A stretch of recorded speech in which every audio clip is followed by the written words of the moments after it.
Boa tarde a todos. Hoje nós vamos falar sobre propriedade intelectual e o nosso objetivo é desmitificar o que é a propriedade intelectual. Trazer para vocês esse assunto que é tão importante para a sociedade atual de uma maneira simples e descomplicada e informativa. Eu sou o Paulo Quentairos, coordenador de projetos da Inova Centro Paula Souza e coordenador do Núcleo de Inovação Tecnológica da Universidade de Taubaté. A propriedade intelectual ou propriedade industrial? Essa é uma dúvida que muitas vezes chega até nós na universidade, no Centro Paula Souza. Por quê? O INPI, o órgão brasileiro onde se faz o registro de propriedade industrial, ele tem o nome de propriedade industrial. Porém, a propriedade industrial é uma parte da propriedade intelectual. E por isso, hoje nós vamos falar sobre propriedade intelectual e mostrar para vocês também o que é a propriedade industrial e como ela é parte desse processo. A propriedade intelectual, ela envolve a propriedade industrial, que são as marcas, as patentes sobre as quais nós vamos falar. Envolve os direitos autorais, autores de livros, de poemas, de textos técnicos. E envolve também os chamados direitos conexos. Por exemplo, o compositor, autor de uma música, ele tem o direito autoral sobre essa música. Um cantor que executa uma música, ele tem direito não à autoria dessa música, porque ele não é o autor, mas ele tem direito sim à execução. E como é que isso é feito? Esses são chamados direitos conexos. Do mesmo jeito, quando uma orquestra interpreta uma sinfonia, essa orquestra tem direito aos chamados direitos conexos da execução da música. A propriedade intelectual, ela é importante para os diversos pesquisadores envolvidos aí nos processos de pesquisa e desenvolvimento. Ela é importante para quem faz pesquisa científica, para quem faz pesquisa aplicada e para quem trabalha com pesquisa tecnológica e também, obviamente, para quem trabalha com inovação. Vou falar um pouco sobre cada uma dessas fases, cada um desses tipos de trabalho de pesquisa e também referir que tipo de propriedade intelectual cabe a cada um deles.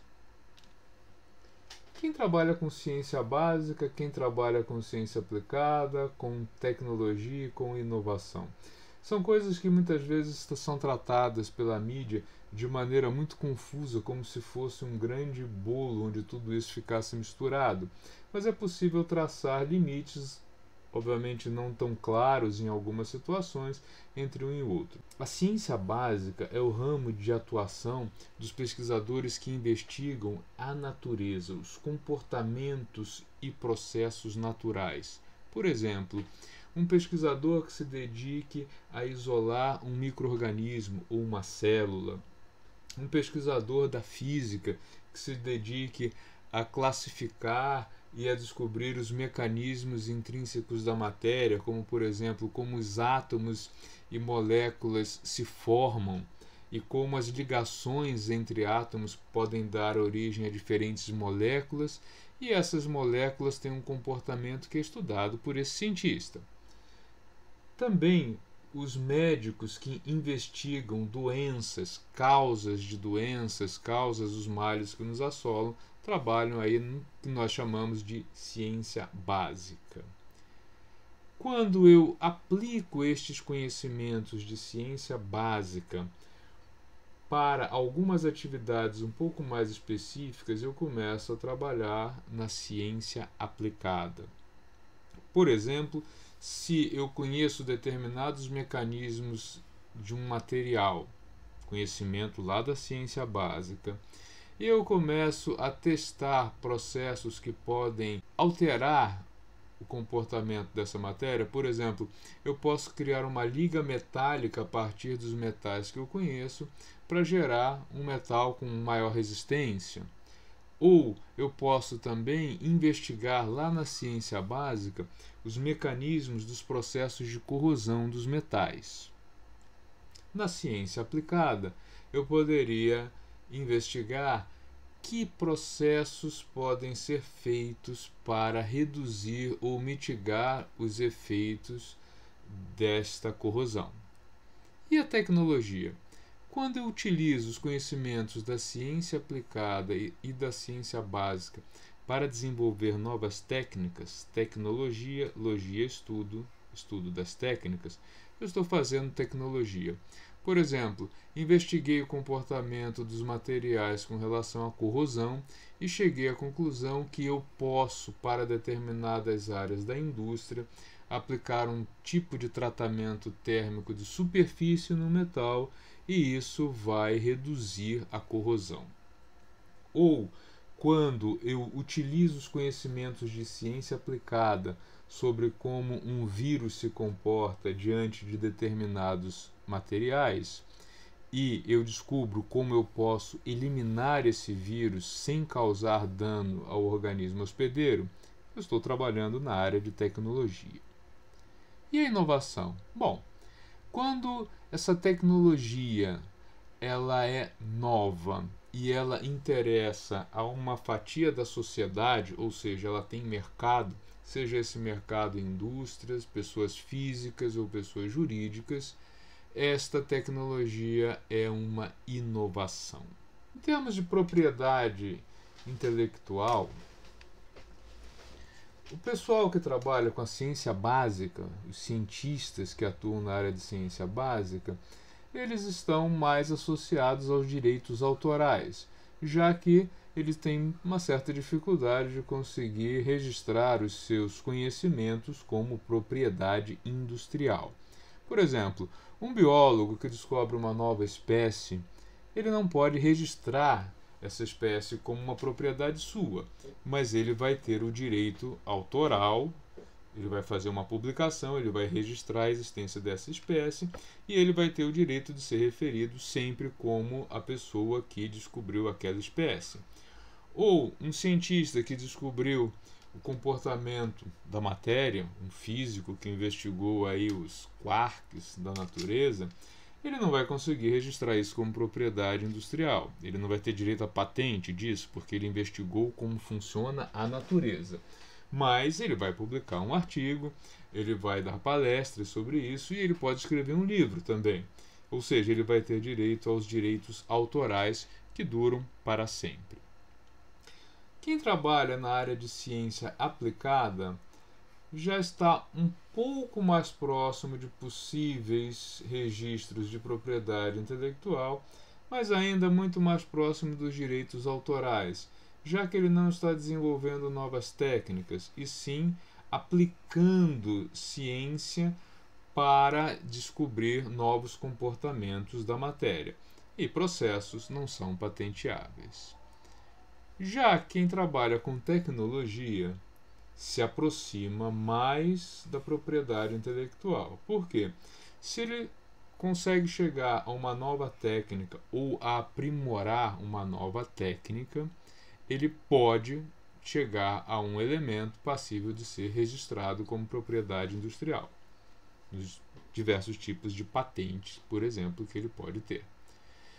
E quem trabalha na área de inovação, ou seja, uma nova tecnologia que tem mercado e que por isso ele quer proteger essa nova tecnologia para que ninguém possa vender produtos provenientes desses estudos, aí sim quem trabalha nessa área tem muito provavelmente que fazer seus registros de propriedade industrial. E por que inovar é tão importante na nossa sociedade? Inovar é mais importante do que fazer ciência? Não. Todas as fases do processo de pesquisa e desenvolvimento são importantes. É um elo muito forte que liga cada uma dessas fases do processo. Mas ultimamente nós temos ouvido muito um discurso que insiste na inovação. E por que isso? Porque no Brasil nós temos uma produção intelectual de boa qualidade, em algumas áreas em especial muito boa, mas nós temos um número muito pequeno de inovações e de registros de propriedade industrial. E inovar é importante porque as indústrias que têm inovações ou as startups inovadoras, elas conseguem ter uma participação no produto interno bruto do país muito grande. Nós vemos aqui um gráfico que mostra a participação em percentual de empregos e participação no PIB de empresas nascentes. Nós vemos que o Brasil tem muitas empresas nascentes que geram empregos, né, tem uma participação aí no mercado de trabalho muito grande. Esses são dados de 2017. Porém, com uma baixa participação no PIB. Por quê? São empresas do setor de serviço e que não trouxeram necessariamente inovação para o mercado. Já outros países, como Itália, Portugal, Bélgica, Reino Unido, Holanda, essas empresas elas não só têm uma participação boa no nível de emprego, né, no número de empregos no país, mas também têm uma participação mais alta no PIB, porque elas trabalham com produtos e processos inovadores e que são muito mais rentáveis. Então, elas não só são geradoras de emprego, como também elas são geradoras de riqueza para o país. E essas duas coisas são muito importantes. Nós precisamos tornar as nossas empresas mais atrativas para que não só elas sejam capazes de gerar empregos, mas também elas aumentem a participação no produto interno bruto do país, na geração de riqueza. E o que é inovação? A inovação é definida no Manual de Oslo, que é o livro adotado oficialmente no Brasil, né? É um manual internacional e que ele define o que é o Manual de Oslo. O Manual de Oslo pode ser encontrado gratuitamente no site da FINEP e a definição que tem lá no Manual de Oslo, traduzido para português, é que o processo de inovação ele consiste em recriar modelos de negócio que possibilitem a construção de mercados inteiramente novos. E esses mercados, né, eles existem porque essas inovações elas vão de encontro às necessidades humanas, ou seja, são novos produtos, processos que resolvem problemas das pessoas. E se eles resolvem problemas das pessoas, eles têm mercado. Por isso, a inovação consiste de uma novidade que atenda às necessidades das pessoas e que, portanto, tenha mercado. Por isso, um produto tecnológico que foi patenteado, ele não necessariamente é uma inovação.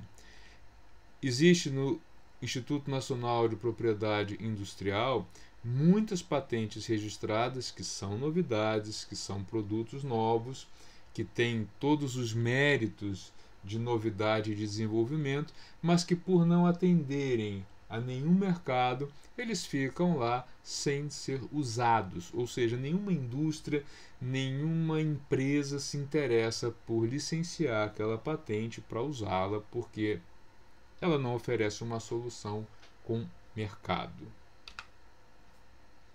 A inovação ela deve atender à sociedade, por isso a gente fala em inovação social. Ela também deve ser empreendedora. Os novos empreendedores, se não forem inovadores, eles vão ter que dividir mercado com empresas. Então, empreender criando uma empresa que não traz nenhuma inovação significa simplesmente ter uma empresa que faz o mesmo que as outras, que já estão no mercado, e o empreendedor vai ter a difícil tarefa de dividir o mercado. Se a empresa traz uma inovação, ela vai buscar um mercado, ela vai gerar um mercado que não vinha sendo atendido por ninguém. Por isso, existe a necessidade de que os empreendedores brasileiros sejam inovadores. E a inovação não se restringe só a novos produtos. O Manual de Oslo define inovação como novos produtos, que podem ser totalmente novos ou aprimoramentos. Também define novos processos, por exemplo, novas maneiras de gerenciar uma empresa ou de organizar uma empresa ou de organizar um setor é considerado também uma inovação, apesar de não ser passível de registro como propriedade intelectual no Brasil. Também existem inovações no setor de serviços e inovações no setor de marketing. Inovação de produto é fácil pensar, um novo produto que chegou no mercado, por exemplo, aqui um aparelho para cozinhar ovo. Ele não existia, ele foi criado, foi desenvolvido por alguém, lançado no mercado e ele é um produto totalmente novo. Os novos processos, como gerenciar uma empresa, se a empresa vai ter mais ou menos níveis hierárquicos, se ela vai interagir diretamente com o consumidor ou se ela vai atender só empresas, tudo isso faz parte aí dos novos processos. Os novos serviços, eles vêm muito em moda ultimamente. Por exemplo, Uber, serviços de entrega, TripAdvisor, que é uma empresa do setor de serviços, especialmente da área de turismo e diversão, e as novas estratégias de marketing que vêm se consolidando, sobretudo no mundo digital, que teve uma intensificação muito grande com a recente pandemia. Por que nós consideramos inovação importante? Como eu mostrei para vocês, ela é um fator central no desenvolvimento. Nenhuma economia avançada, nenhum país ficou rico e nenhum país foi capaz de dar conforto para a sua população sem passar aí por um processo de alavancar a inovação. O nosso Estado ele precisa de capital humano com alta qualidade, por isso as instituições de ensino como a Universidade de Taubaté e o Centro Paula Souza têm estado muito empenhadas em trazer essa realidade, essa necessidade de inovar para os seus estudantes, e isso vai ser muito positivo para a economia do nosso Estado. A evolução das novas tecnologias ela pode tornar obsoleto o ensino. Por mais que uma instituição tenha uma atualização contínua da grade curricular, ela dificilmente vai conseguir acompanhar as novas tecnologias. Então, os projetos de inovação, projetos em parceria com o RIT, cursos de curta duração ou média duração, eles são muito importantes, eles devem ser oferecidos e serão oferecidos por essas instituições para que os estudantes eles possam aprender as tecnologias atuais, mas sejam capazes de buscar ou de aprimorar essas tecnologias, gerando inovações e, esperamos, tornando-se empreendedores inovadores.